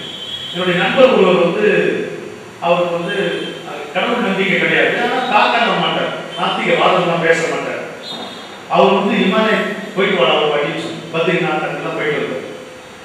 போயிட்டு வந்த பிறகு சரி இவன் என்ன ஆனான்னு பேட்டி எடுக்கணும்னு சொல்லிட்டு, ஏய் என்னடா எந்த மொத்தம் ஒரே மனமலையா இருக்கு. அப்புறம் அவன் என்ன சொல்றாங்க, இமாலய எந்த மொத்தம் ஒரே மனமலையா இருக்கு, எப்படா வீட்டுக்கு ஒரு முயற்சி எனக்கு அப்படின்னா. நான் தனிமையில் இருக்கும் பொழுது ஒரு ஓடை எங்கிருந்து வரலாம் தெரியாது. அப்படியே ஒரு இடத்துக்கு இறங்கும் பொழுது ஒரு நட்டையை வைப்பாங்க, அதை தாண்டி அடுத்த இடத்துக்கு போகும். இப்படி அவன் நீரை செவிப்பாங்க. உண்மையான மினரல் வாட்டர் அது கையெழுத்து குடிக்கலாம். அந்த குளிர தாக்க முடியுமா தெரியும். அங்க ஒரு பாறை, அந்த பாறையில மட்டமெல்லாம் படுத்து கிடக்கிறான். சட்டி சுத்தகரா, கை விட்டுக்கிறா, சிவாரி படுத்து கிடக்கு. போடுதாய் கண்ணாடி பார்க்க மாட்டேன், பயமா இருக்கும்ல, அதை பார்க்க மாட்டேன். நான் நல்ல நாளே கண்ணாடி பார்க்கும்போது பின்னாலே இருந்து எங்க அம்மா காக்க காக்க கனகவேலுக்காக கண்ண சட்டி வளர்த்துருவோம். எதை பத்தி சிந்தனை இல்லை. இன்னைக்கு தேதி தெரியாது, கிழமை தெரியாது. ஒரு நாளைக்கு அங்க இருக்கக்கூடிய ஹிந்தி வராது, ஆனா ஏதோ பேசுவேன் நீங்க புரிஞ்சிடலாம். அவன் கூட ஒரு 2 வாக்கியம் பேசினானே அப்படி அவன் உட்காந்து அரை மணி நேரம் பேசிட்டு போவான். அது மாதிரி அந்த ஏதோ நல்லது நான் சொல்றாரு, நானும் தலையாக்கிட்டு இருப்போம். அப்படி ஒரு நல்ல மனிதன் பாறை. அப்போ திடீர்னு வீடு ஞாபகம் வந்துச்சு. இப்ப நாம் இருக்கிற நிலைமைய யாருக்கு தெரியும்? வெளியில நம்முடைய மனைவி தெரியுமா? தெரிஞ்சுக்க அங்கே ஸ்கோப்பே இருக்கு. அவங்களுக்கு நிலைமை தெரிவிக்கிறதுக்கும் வாய்ப்பு இல்லை. இங்கே நான், அங்க அவருக்கு மனசுல எந்த விதமான துன்பமும் இல்லை. ஒரு நல்ல நம்பிக்கை. அவ எந்த விதமான துன்பத்தையும் இல்லை தெரியும். எந்த விதத்தையும் கஷ்டப்பட மாட்டாங்க தெரியும். ஏன்னா நான் எதுக்கு அதிகமாலே வந்தேன்? கள்ளக்கடத்தல் வியாபாரம் செய்யவா வந்தேன்? புகழ் பெறவா வந்தேன்? கால் வாங்க பங்களா வாங்க வந்தேன்? என்னை தொலைச்சு போகிறதுக்காக வந்தேன். என்னை தொலைக்காமல் இறைவனை பெற முடியாது என்பதற்கு, என்னை இழக்காமல் அவனை அடைய முடியாது என்பதற்கு தெரியும். இந்த அடையாளங்கள் எல்லாம் தகர்ந்து போய் அவனை மனமாக தழுவிக்கொள்ள வேண்டுமே என்ற ஒரே ஆசையாக தான் நான் வந்தேன். அப்போ நான் நல்லா இருக்கேன் அப்படிங்கிற செய்தியை என் வீட்டுக்கு தெரிவிக்கணும் அப்படிங்கிற ஆசை. அந்த ஆசை என்னால் எப்படி நிறைவேற்ற முடியும்? ஒரு பாடல் மூலமாக நிறைவேற்ற. வானமா கிடக்குறேனடி கண்ணி, வானமா கிடக்குறேனடி கண்ணி, வலி ஒன்று தெரியலடி, வடு ஒன்றும் மிஞ்சலடி, வண்ணமும் தேவையில்லேடி கண்ணி, வெண்ணிலம் சொந்தமில்லேடி. வானமா கிடக்குறேனடி கண்ணி, வலி ஒன்றும் தெரியலடி, வடு ஒன்றும் மிஞ்சலடி, வண்ணமும் சொந்தமில்லேடி கண்ணி, வெண்ணிலம் பந்தமில்லேடி. வந்து வந்து போகுதடி மேகம், வாரி வாரி தந்தாலும் தானும். வந்து வந்து போகுதடி மேகம், வாரி வாரி தந்தாலும் தானும். ஓரமா இருக்கிறடி, பிரிவா நெருக்குதடி, இரவா கருக்குதடி, பகத்தா இருக்குதடி, என்னென்ன பாடுபடும் வளமா, எப்போது ஓயாத கலகம், என்னென்ன பாடுபடும் வளமா, எப்போது ஓயாத கலகம். வானமா கிடக்குறேன்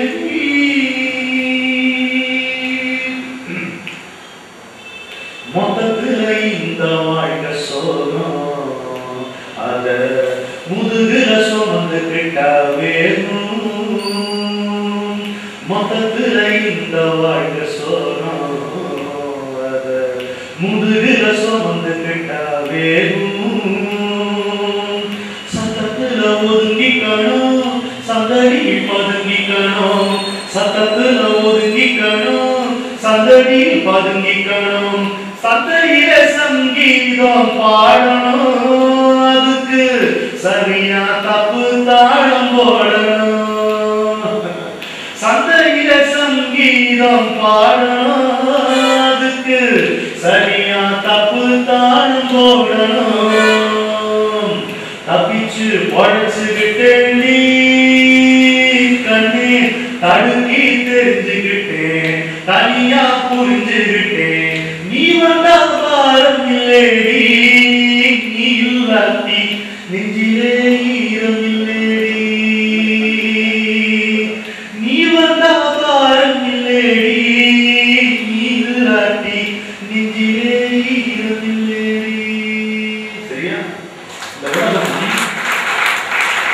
வாழ்க்கை மாயை என்று சொல்வது பெரிய பிழை. இந்த வாழ்க்கை நிலையற்றது என்று சொல்வதே பொருத்தமானது. வாழ்க்கையை மாயை என்று எப்படி சொல்வீர்கள்? வாழ்க்கையை கனவு என்று எப்படி சொல்வீர்கள்? கனவில் கனவு நிஜம், காலையில் கவலை நிஜம். இதுதான் வாழ்க்கை. இந்த வாழ்க்கை ஒரு கனவு என்று சொல்லுகின்ற வேதாந்தம் வயிறு பசிக்கும் போது சொல்ல முடிகிறது. அடுத்தவனுக்கு ஒரு துன்பம் விளையும் பொழுது அது விதியின் போக்கு என்று சொல்லுகின்ற வேதாந்தம் நம்முடைய கோபம் பற்றி எரியும் பொழுது நம்மால் சொல்ல முடிகிறதா? இந்த வாழ்க்கை ஒரு கனவு என்று சொல்வது அபத்தம். இது கனவு தான். கனவில் கனவு எப்படி நிஜமோ அப்படி வாழும்போது இந்த வார்த்தைகளுக்கு நிஜம். அதனால்தான் பராசக்தியை கொண்டாடுகின்ற பாரதி மாயையை பழிக்கிறான். மாயையை பழித்தல் என்றே ஒரு பாட்டை எழுதியிருக்கிறான். மாயையை பழித்ததில் உண்மை அறிந்தவர் உன்னை கணிப்பாரோ மாயையே, மன திண்மை கொண்டோரை நீ செய்வதும் ஒன்றுண்டோ மாயையே. என்ன சொல்றான்? பட்டப்பகல் பொழுது வெயில் தார் ரோட்ல நடக்கிறோம். அப்படி தூரத்துல பார்க்கும் பொழுது தண்ணீர் இருப்பது போல் தோன்றுகிறது. காணல் நீர் சொல்லுறோம் இல்லையா? இது காணல் நீர், அங்கே நீர் இல்லை என்று நமக்கு தெரியும். தெரியுமா? தெரியாது? தெரியும். இது காணல் நீர், அங்கே நீர் இல்லை என்று தெரிந்தாலும் அந்த காணல் நீரை பார்ப்பது என்பதை தவிர்க்க முடிகிறதா? அந்த காட்சி இருக்கிறது. காணல் நீர் என்கின்ற காட்சியும் நமக்கு இருக்கிறது. இது வெறும் காணல் நீரே, இங்கு நீர் இல்லை என்கின்ற அறிவும் நமக்கு இருக்கிறது. இதுதான் மாயை. நிலையானது போல் தோன்றுகிறது, ஆனால் இது நிலையற்றது என்கின்ற அறிவு. இவ்வளவுதான் மாயை என்றால் இல்லாதது என்று தள்ளிவிடக்கூடாது, நிலையற்றது என்றே பொருள் கொள்ள வேண்டும். அம்பிகை போலே நிற்கிறாளே என் மனைவி இவள் பொய்யா? கேட்கிறார். அம்பிகை போலே நிற்கிறாளே மனைவி இவள் பொய்யா, தங்க கிளிகள் போல் கொஞ்சம் விளையாடி கொண்டிருக்கின்றனவே என் குழந்தைகள் இவை பொய்யா, நான் அமர்ந்து அசைந்து ஆடுகின்ற இந்த ஊஞ்சல் பலகை பொய்யா, என் எண்ணம் பொய்யா, என் எழுத்து பொய்யா கேட்டார். மாயை உண்மை அறிந்தவர் உன்னை கணிப்பாரோ மாயையே, மன திண்மை கொண்டோரை நீ செய்வதும் ஒன்றுண்டோ மாயையே, சாட துணிந்த பின் சமுத்திரம் எம்மட்டு மாயையே, இந்த தேகம் பொய் என்ற தீரை வெற்றி செய்வாய் மாயையே. சாட துணிந்த பின் சமுத்திரம் எம்மட்டு மாயையே, இந்த தேகம் பொய் என்ற தீரை வெற்றி செய்வாய் மாயையே. அதுதான். எனவே வாழ்க்கை கனவு அல்ல, வாழ்க்கை மாயை அல்ல, வாழ்க்கை விபத்து அல்ல, வாழ்க்கை புதிர் அல்ல, வாழ்க்கை பொய் அல்ல, வாழ்க்கை ஒப்பற்ற வரம். வாழ்க்கை நமக்கு வழங்கப்பட்ட ஒரே வாழ்க்கை. இந்த வரத்தை நம்மிடம் இறைவன் என்ன கொடுத்திருக்கிறானோ அதை கொஞ்சம் கூட தடையின்றி வழங்கிக் கொண்டே இருக்க வேண்டும். நாம் வழங்குகின்றோம் என்கின்ற நினைப்பே இருக்கக்கூடாது.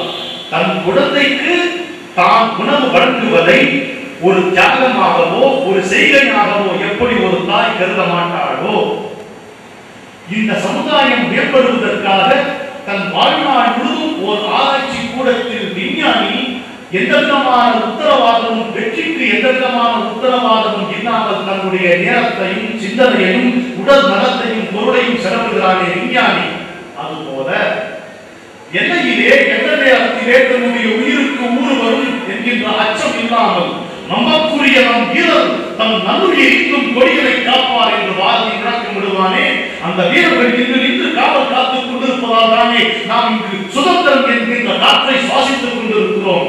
அந்த வீரன் எந்த நம்பிக்கையும் எந்த மனநிலையில் தன்னுடைய நல்லுயிரை ஈர்த்து இந்த நாடு வாழ்வதற்காக காத்திருக்கிறானோ அதுபோல் எங்கோ அமெரிக்காவிலே இருந்து மில்லியன் டாலர்களாக சம்பாதித்தும் அதில் சலிப்புற்று என் சொந்த நாட்டுக்கு திரும்பி வந்து நான் பிறந்த கிராமத்துக்கு நலம் செய்ய வேண்டும் என்ற குறிக்கோளோடு இங்கு வந்து ரிக்ஷா தொழிலாளர்களோடு பரத்தையர்களோடு அவர்களுடைய வாழ்வு புனருத்தாரணம் பெற வேண்டும் என்று தன்னுடைய வாழ்நாளுடைய இறுதி மூச்சு வரைக்கும் இந்த சமூக மேம்பாட்டுக்காக செலவழிக்கிறானே ஒரு சமூக சேவகன், அவன் எந்த மனநிலையில் சேவகம் புரிவானோ அப்படி வாழ்க்கையை நாம் வாழ்ந்தோம். ஆனால் வாழ்க்கை என்கின்ற வரத்தை பெற்ற, வரத்தை பெறுவதற்கான தகுதிக்கு ஏற்ப புரிந்த தவத்தை புரிந்த ஒரு புண்ணியத்தை நாம் அடைவோம். அப்படி வாழ்ந்தால் வாழ்க்கை என்கின்ற வரம் நமக்கு கிடைத்ததே, அந்த வரத்திற்கு உண்டான தகுதியை பெறுவதற்கான தவம் செய்த பேர் நமக்கு கிடைக்கும்.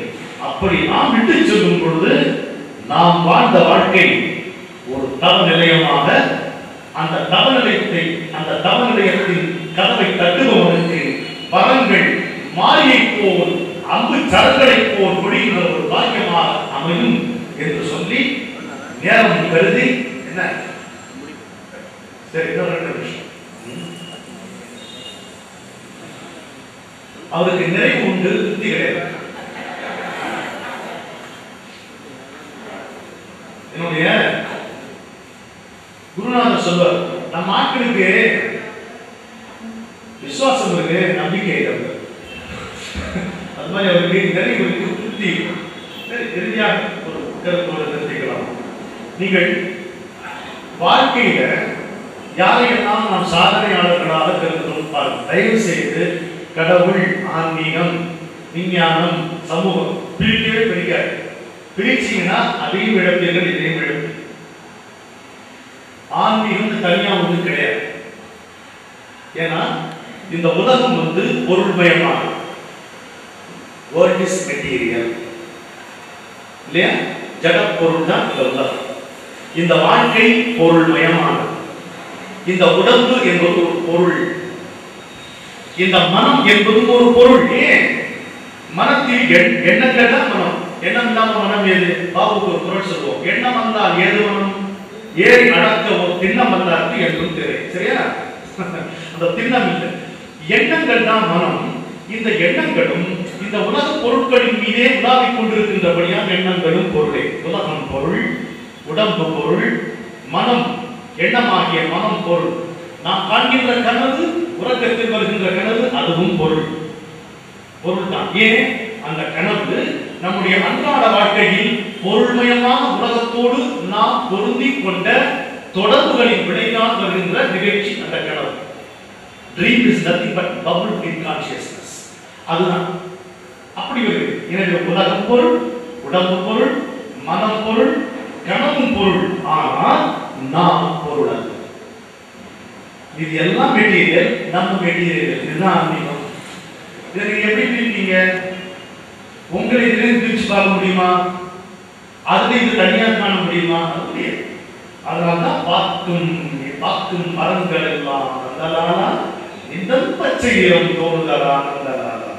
ஜெயகாந்த் சொல்வாரு, இந்த நாட்டிலே, இந்திய நாட்டிலே எத்தனை இனங்கள், எத்தனை மொழிகள், எத்தனை மதங்கள், எத்தனை உணவு பழக்க வழக்கங்கள், எத்தனை அறிவுகள், எத்தனை அறியாமைகள். மதங்களை, கலாச்சாரங்களை, அறிவுகளை வியக்கின்ற அதே வியப்பு அறியாமையை பார்க்கும் பொழுதும் இருக்குமானால் அது ஆன்மீகம். ஒன்றை நீங்கள் பிரிப்பீர்களானால் ஆன்மீகத்தை இழந்து விடுகிறீர்கள். இந்த மரத்தை நிர்வகிக்கின்ற முறைமையை நீங்கள் இழந்து விடுகிறீர்கள். எல்லாவற்றையும் சேர்த்துக் கொண்டு உங்களால் பார்க்க முடியும் என்றால் இந்த அறியாமையும் எங்கிருந்து வந்திருக்கும்? ஆணவம் சேர்ந்த ஆணவம் எங்கிருந்து வந்திருக்கும்? ஆணவம் நம்ம படிச்சுட்டோம். இந்த ஆணவம் நம்மகிட்ட வந்திருக்கு. ஆணவத்தை உருவாக்க முடியுமா? முடியும். ஆகாசத்தில் இருப்பதுதான் ஆணவம். ஆணவம் இல்லாமல் படைப்பு நேரம் முடியாது. வச்சுக்கிட்டு என்ன செய்யணும்னு பார்க்கணும். இப்போ ஒரு சின்ன ஒரு குணத்தை மட்டும் எடுத்துக்க. குணங்களிலே கோபம்னு ஒரு குணம், சினம்.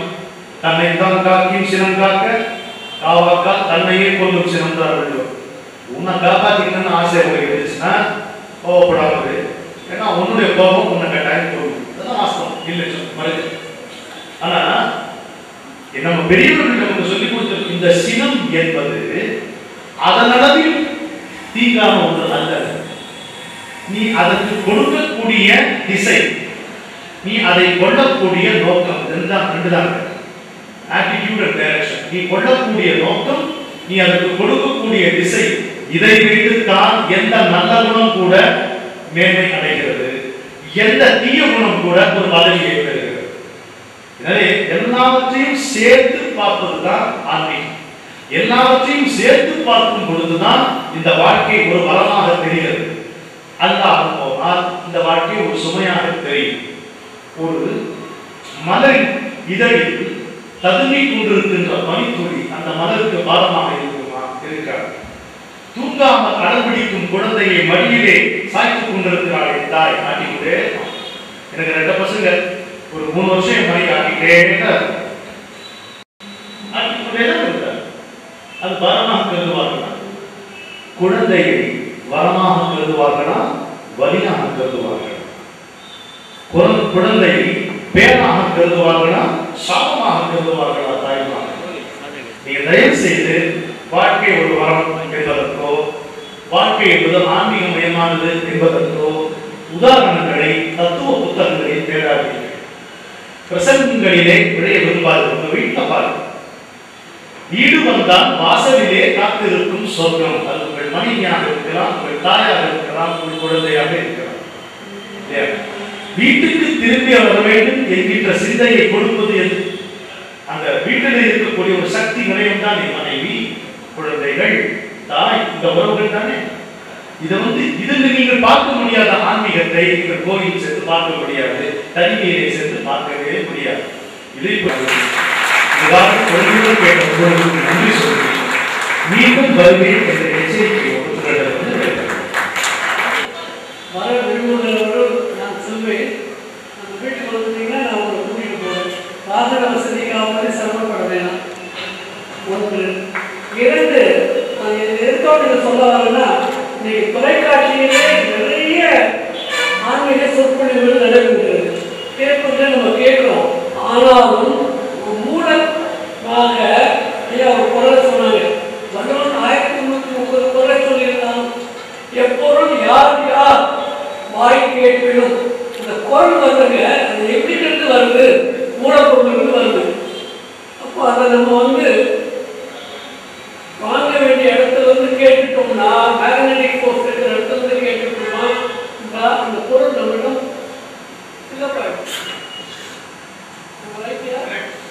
அதனாலதான் தேர்தல கேட்கறதுக்கு பதிலாக நேராகவே ஐயாவை பார்த்தா, நீங்க அவங்க பேச்சு, நான் ஐயா 1 வருஷமா கேட்கறாண்டி, நான் ஒரு 6 மாசமா கேட்கிறேன்.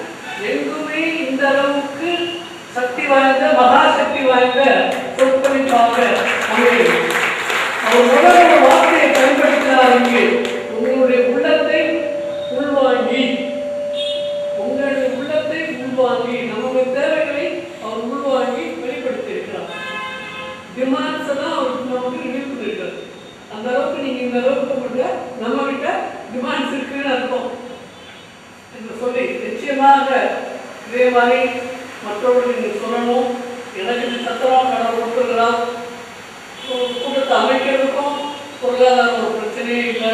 நீங்க வந்துட்டீங்கன்னா எனக்கு போதும். அவர் பரிமாறதுக்கு தயாரா இருக்கிறார்.